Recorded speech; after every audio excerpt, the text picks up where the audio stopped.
завод, да. И подстанцию.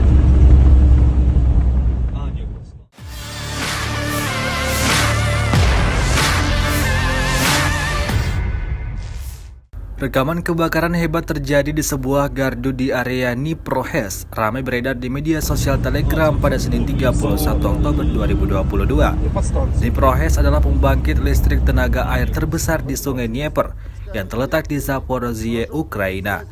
Untuk kesekian kalinya rudal Rusia menghantam pembangkit listrik di Zaporozhye. Tampak dalam rekaman ledakan yang terjadi di area Dniprohes itu mengakibatkan kepulan asap tebal memenuhi langit wilayah tersebut.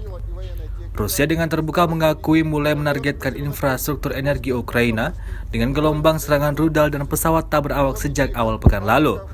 Presiden Vladimir Putin menyatakan bahwa ini merupakan pembalasan yang sah atas ledakan di sebuah jembatan wilayahnya beberapa waktu lalu.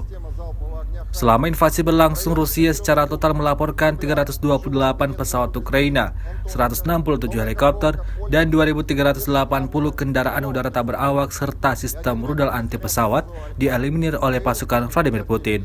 Sementara itu dari kubu Kiev, Kementerian Pertahanan Ukraina melaporkan 950 tentara Rusia dieliminir dalam 24 jam terakhir.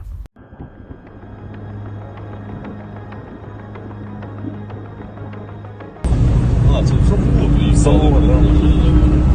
И подстанцию. Подстанция.